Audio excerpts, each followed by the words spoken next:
Então, vai ser o tema hoje, ele é sobre a maldição hereditária. Hein? Realmente a maldição hereditária, ela existe. Hein? Por quê? Porque ela está no Antigo Testamento, ela está bem, ela faz parte da lei, e quem não se converte a Cristo, na verdade, continua. Não é porque a gente está debaixo dessas coisas, é Cristo que muda a nossa vida. Por exemplo, a gente sabe que tem povos inteiros, praticamente, os judeus, que não se converteram, eles continuam na lei, e vão ser julgados pela lei. E a lei não salva ninguém, então não nos ajuda em nada. Então vamos entender melhor porque em Cristo também a gente não tem mais essa maldição. Então eu queria, antes de tudo, ler em Gálatas 3:13, na página 1365 dessa Bíblia. 1365 é Gálatas, é aqui mesmo. Então, capítulo 3:13. Só para a gente entender já de início que a gente não sofre essa maldição hereditária para quem já se converteu, já está com Cristo. O Gálatas 3:13 fala assim: mas Cristo nos resgatou da maldição pronunciado pela lei. Então ele é real, hein? Pronunciado pela lei, a gente vai ver. Tomando sobre si a maldição por nossas ofensas. Isso quer dizer já tudo, pois as Escrituras dizem: maldito todo aquele que é pendurado no madeira. Então, ele já foi pendurado no madeira, ele já foi maldito no nosso lugar, então ele nos resgatou, e a gente vai ver com outros versículos como ele já pagou, e como ele já apagou também do registro do livro santo todos que eram malditos, uma vez que a gente segue a graça, que a gente recebe a graça de Jesus em nosso coração, hein? E que a gente segue realmente os preceitos. Essa é só para a gente saber, já desde o início, que a gente não vai começar a imaginar que a gente ainda está debaixo dessa maldição. Porque há muita gente mesmo que fala: não, eu não posso fazer nada na minha vida. Eu peco, faço essas coisas. Por quê? Porque meu avô, por exemplo, um alcoólatra, meu avô já bebia pinga de manhã até a noite. Aí meu pai, que é filho do meu avô, também seguiu o mesmo caminho, não é? Realmente é muito isso. Aí eu, que sou filho do meu pai, segui o exemplo do meu pai. Por quê?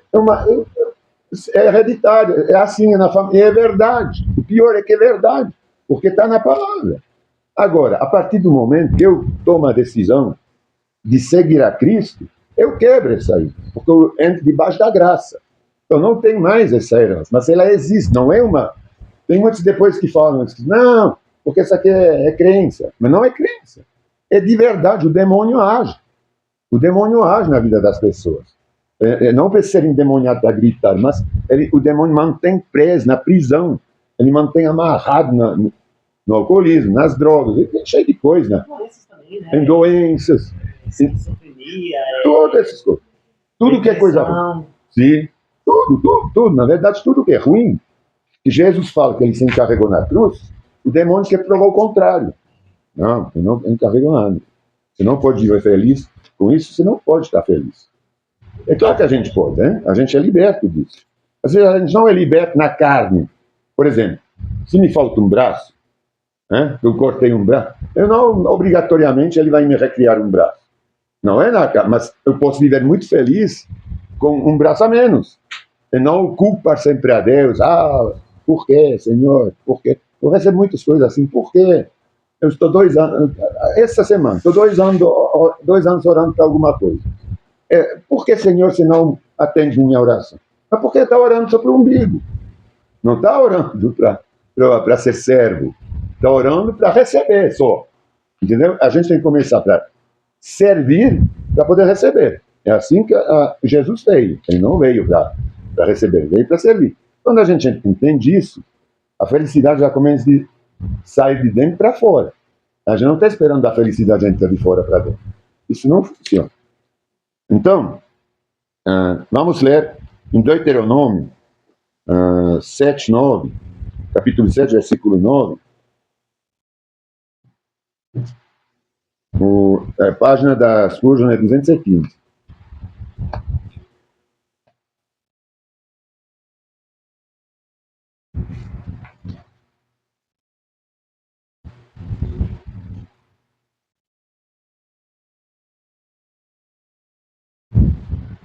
É justamente essas das mil gerações que a gente viu antes do culto. Aí está escrito aqui assim: reconhecem, portanto, que o Senhor, seu Deus, é de fato Deus. Ele é o Deus fiel e cumpridor por 1000 gerações na sua aliança de amor, com todos que o amam e obedecem aos seus mandamentos. Com quem? Com todos que o amam e obedecem. Não hesita, porém, em castigar e destruir aqueles que o rejeitam. Assim, obedecem a todos estes mandamentos, decretos e estatutos que hoje lhes deu. Então, é uma coisa real, hein, que a gente vê lá. Que realmente ele castiga em relação à lei. Ele proclamou isso, Deus. Não é na imaginação, como alguns falam. Não, ele é real. Se a gente não se converte, a gente vai estar debaixo do castigo. E se obedece naquela época, que não tinha profetas ainda, se obedecia na lei, eles tinham as gerações que viriam, seriam abençoadas, né? Até 1000. Vamos continuar lá no Êxodo, que está perto. Vamos pegar um exemplo também, que fala até quantas gerações a gente tem a bênção, a gente é amaldiçoado, em Êxodo 20, versículos 4 a 6, na página 90 dessa Bíblia, para vocês encontrar mais rápido.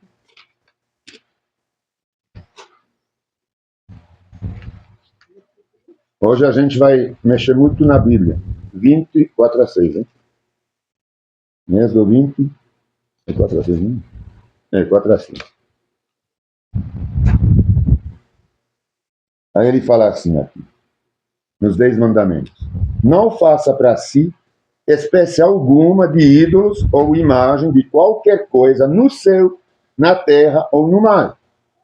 Não se curva diante deles, nem os adora, pois é o Senhor, seu Deus, são um Deus zeloso, quer dizer que não mente, que uma vez que ele falou alguma coisa, ele vai cumprir.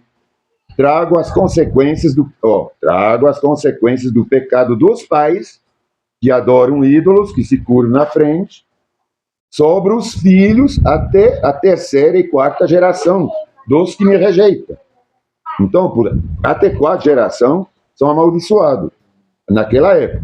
Mas demonstro amor por até 1000 gerações dos que me amam e obedecem a meus mandamentos.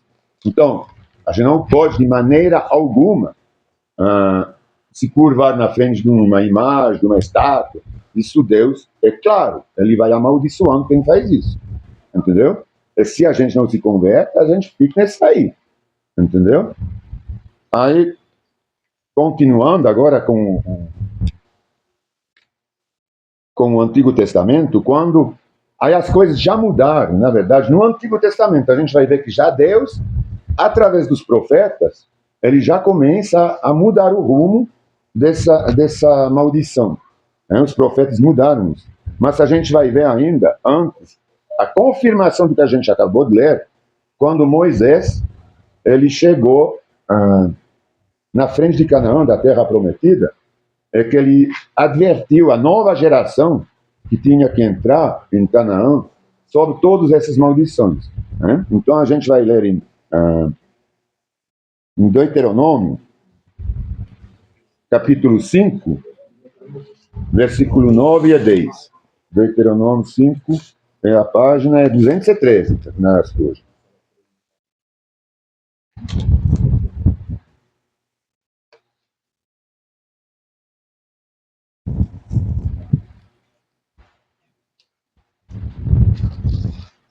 Esse ventilador não ajuda. Qual as 9 e 10, né? Aqui está escrito assim, eu vou começar no 8. Não, no 8.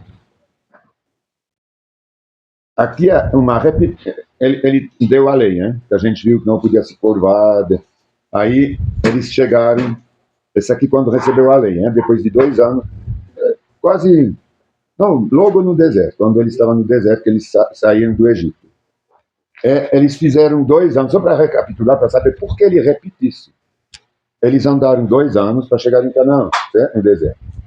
Só que aí, eles mandaram espiões lá para Canaã, né? Aí eles voltaram com uvas que carregava em 2, tudo coisa boa. Só que tem 10 que falaram que tinha gigante, que não ia poder ser, não ia dar para entrar. Aí começaram a ficar com medo. Então Deus se irritou. Vocês não estão confiando? Vocês não. Eu estou com vocês. Então vocês vão andar por 40 anos no deserto. Essa geração não vai entrar. Entendeu? Então, era 2 anos, mais 38 anos, andaram até essa primeira geração morrer. Só os filhos, nem. Aí, uma vez todos morreram da primeira geração que não tinha confiado em Deus, depois de 38 anos, era a nova geração, voltaram, então, lá na frente de Canaã, e Moisés está falando agora para os filhos, o que eles não tinham ouvido, porque eles não tinham, era tudo menos de 20 anos de idade. Então, ele está falando exatamente, está repetindo todos os mandamentos. Ele fala lá para eles, não faz para si espécie alguma de ídolo ou imagem de qualquer coisa no céu, na terra ou no mar. Não se curve diante deles, nem os adore, pois eu, o Senhor, seu Deus, sou um Deus zeloso, trago as consequências do pecado dos pais sobre os filhos até a 3ª e 4ª geração dos que me rejeitam. Mas demonstra amor por até 1000 geração dos que me amam e obedeçam a meus mandamentos. Isso ele falou agora para os filhos. 3 dias depois ele estava entrando em Canaã, depois dessa declaração. Só para a gente estar ciente, é uma coisa séria naquela época, né? Essa maldição, não é? Ele repetiu, né, todos esses mandamentos da nova geração, certo? Então não é uma coisa, não, tudo bem, Deus é muito bom, ele vai esquecer, não é assim não. Aí a gente vê em Jeremias, aí começa a mudar com Jeremias. A gente vai ver o que Deus depois, porque Jeremias já é um profeta, Moisés não era. Agora com os profetas, ele já começa a dar um esquema da vinda de Cristo, não é? Através dos profetas. Então ele já, mesmo naquele tempo, ele já está começando a falar, não, se vocês são assim, eu vou quebrar. O próprio Deus, porque desse aí se fez uns provérbios no povo, hein? Que não poderia quebrar nunca, é verdade. Então vamos ler em Jeremias, o 31, versículo 29 a 30, página 911. A gente vai entender agora, aos poucos, como é importante essa progressão, como vai mudando. É que a gente não está debaixo dessas coisas, mas não. Nem naquela época, para quem já na época do Antigo Testamento tinha a possibilidade de sair. Isso a gente vai ver agora. 31, 29 a 30.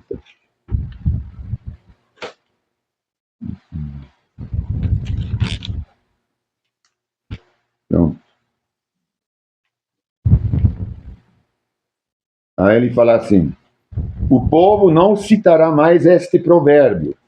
Os pais comeram uvas azedas, mas os dentes dos filhos é que estragaram. Quer dizer, que a maldição caía nos dentes dos filhos. Mesmo que eles não... Cada um... Aí a resposta de Deus agora. Cada um morrerá... Ezequiel que está falando, Jeremias que está falando. Cada um morrerá por seu... Opa, o ventilador não ajuda. Cada um morrerá por seus próprios pecados. Quem comer uvas azedas é que ficará com os dentes estragados. Então ele já começa, através dos profetas, mudar esse rumo da maldição. Então, só que a maioria das pessoas não lê. Eles sabem que tem essa maldição que foi dada na lei, mas como pouca gente lê realmente a palavra inteira, então eles não têm essa noção. Porque já o próprio Deus, através dos profetas, já começou a mudar isso. Cristo, então, veio realmente para abolir. Aí, a gente vem em Ezequiel 18 a 20, como ele já está anulando essa maldição. Ezequiel na página 969. Um pouquinho mais para frente. 18, capítulo 18, versículo 20. 69.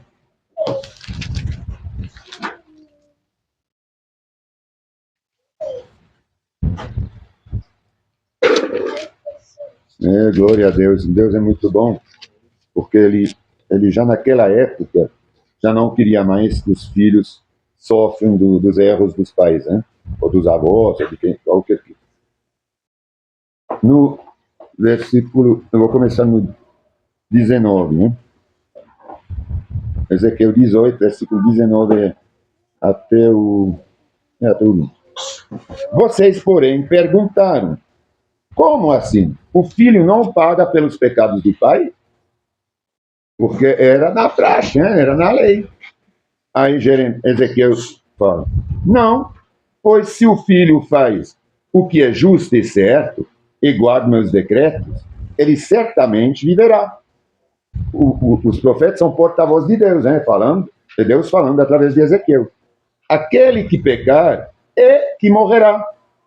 O filho não será castigado pelos pecados do pai, e o pai não será castigado pelos pecados do filho.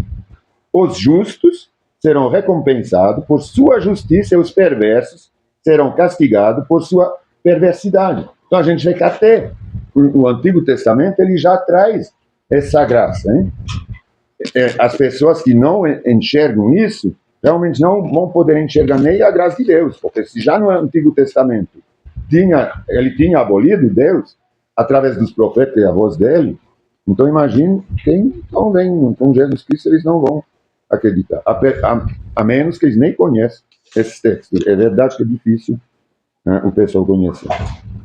Agora, no Novo Testamento, a gente vai entrar agora no Novo Testamento, a gente vai ver como Cristo agora quebrou toda a possibilidade de ter maldição hereditária.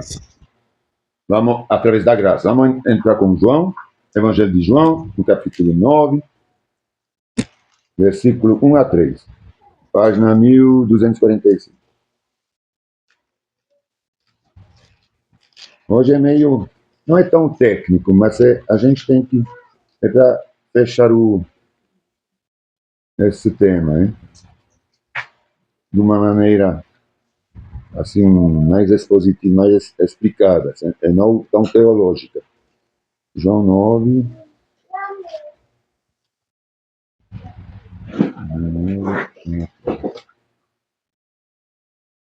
Enquanto caminhava, Jesus viu um homem cego de nascença.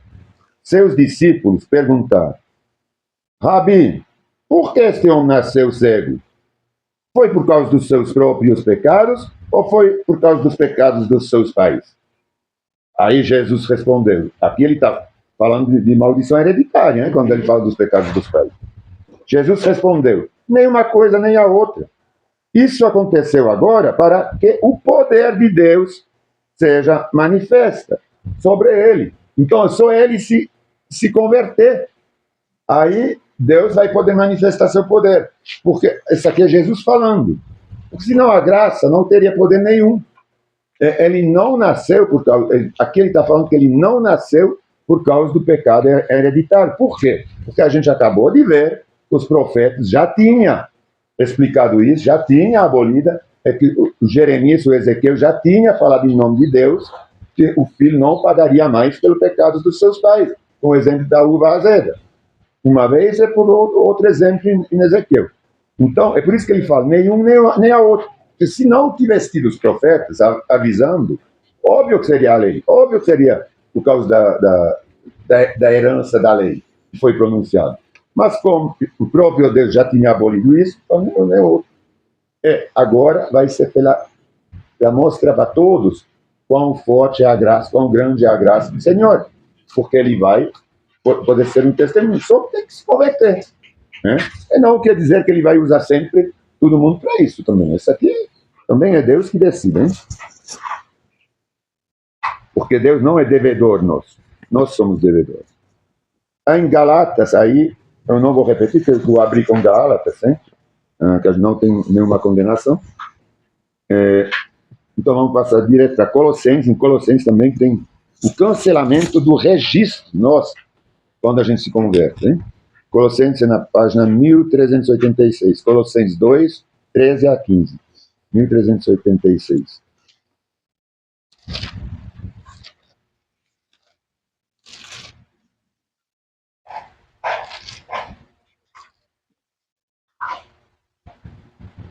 É, Senhor. 13 e 14. Não. 13 a 15, né? Isso, capítulo 2, versículo 13, versículos 13 a 15. Vocês estavam mortos por causa dos seus pecados e da incircuncisão da sua natureza humana. Então Deus lhes deu vida com Cristo, pois perdoou todos os nossos pecados.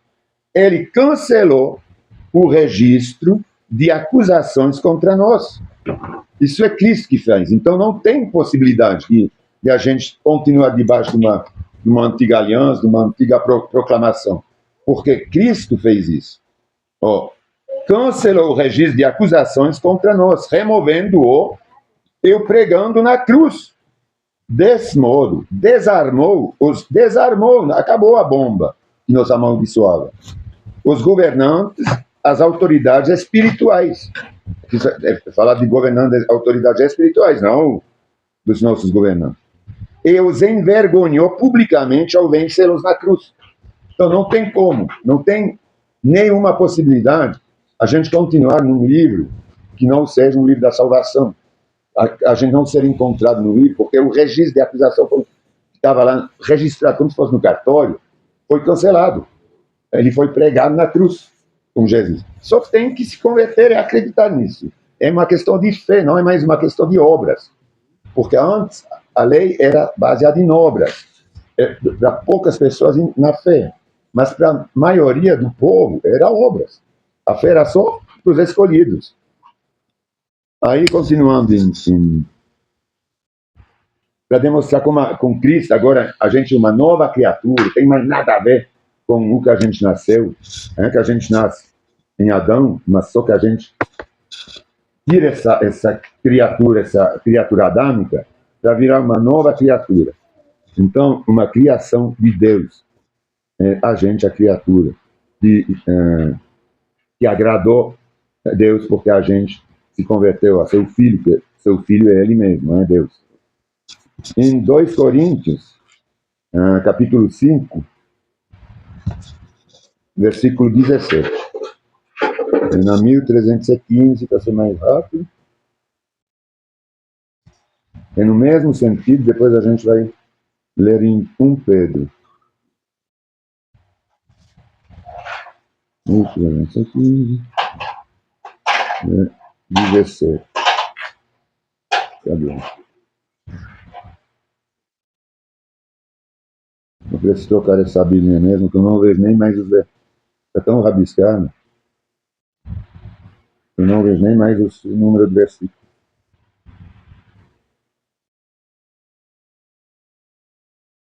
Portanto, não sou eu quem faz o que é errado, mas o pecado que habita em mim. Peraí. Não, eu estou em Roma. O que eu falei, né? Isso. Coríntios, em Roma, foi pela página. Aí eu escrevi errado, tá? Acho que é 1352. 1352. Vamos ver. 2 Coríntios 5, 17. 5, 4, 5, 17.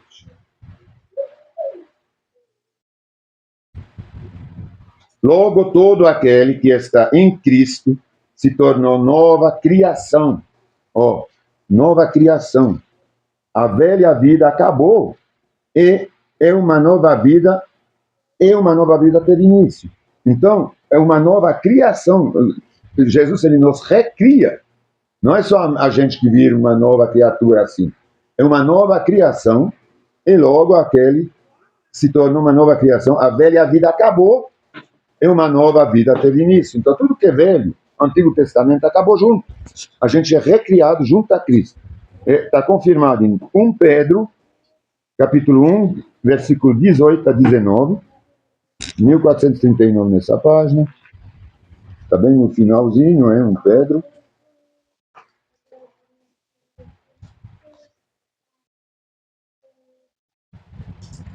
Para ninguém nunca mais achar que não tem jeito, que a gente está debaixo de coisas do Antigo Testamento, porque a gente usa, tem muitos que falam, não, vocês têm que quebrar, a gente vai orar para ti, para quebrar a... Filha, quebra de maldição, não sei o quê. Se você já se converteu, então não bastou o sacrifício, então. Não existe isso. Uma vez convertido, não tem mais ligação com o capeta. Não tem mais amarração. Eu falei aqui, 1 Pedro 18 e 19, né?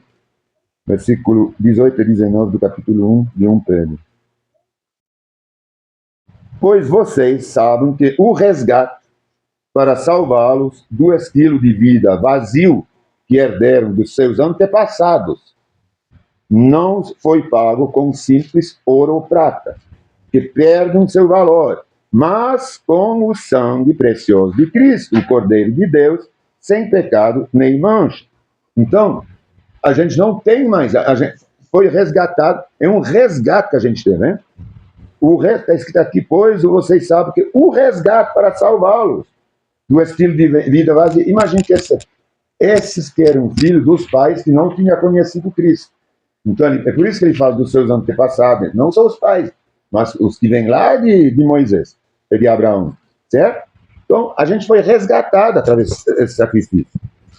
Em Romanos, para finalizar, em Romanos 8, capítulo 8, versículo 1 e 2, para finalizar, não tem mais condenação, Romanos 8, na página 1313, para ser mais rápido, 1313, né? É Romanos 8, 1 a 3, não, 3 a 15, peraí, 1 e 2, né? Romanos 8, 1 e 2. Está complicado com o ventilador, não dá para deixar o negócio na frente.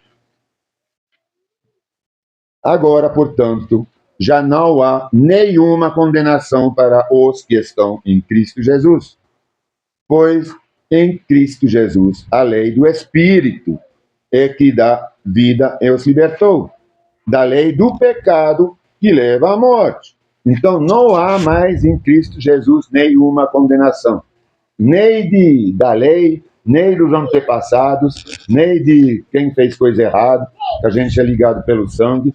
O sangue que a gente tem agora, de herança, não é mais dos pais, como está escrito em vários lugares, não há mais judeus, não há mais sírios, não há mais...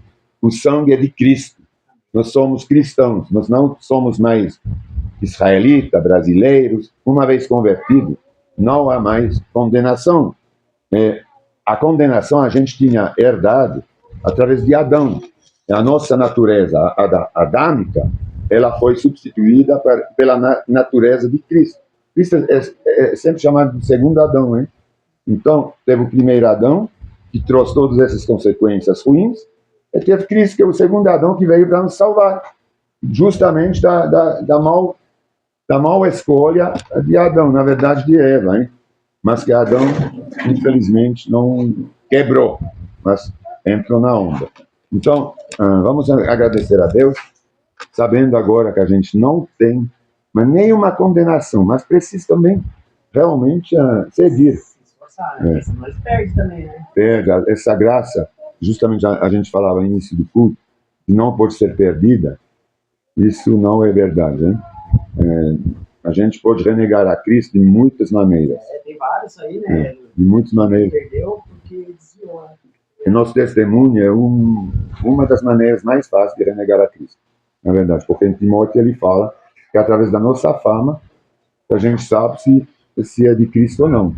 E não é indo na casa das pessoas ver se realmente vive assim. Mas estou falando da gente, né? Então, se a gente não tem um bom testemunho, a gente se fulano, ciclano fala, não, aquele não é cristão, não. Porque ele faz esse tipo de coisa, eles falam de boca, não é não. Porque ele faz isso, Então, isso é nossa fama. Está escrito que a gente tem que ter uma boa fama para ser o exemplo, hein? Então, Senhor, a gente te agradece por esse culto. Foi um culto mais técnico, mas é importante a gente ter essas convicções, essas revelações, esse entendimento, Senhor, da Tua palavra. Que realmente o Senhor veio para nos resgatar o Senhor pagou o preço, é que não há como a gente, com obras, com qualquer coisa, tentar completar o teu sacrifício. É como a gente fala, até morrendo para ti, Senhor, isso não nos salva, porque o Senhor já morreu, já pagou o preço muito alto na cruz, no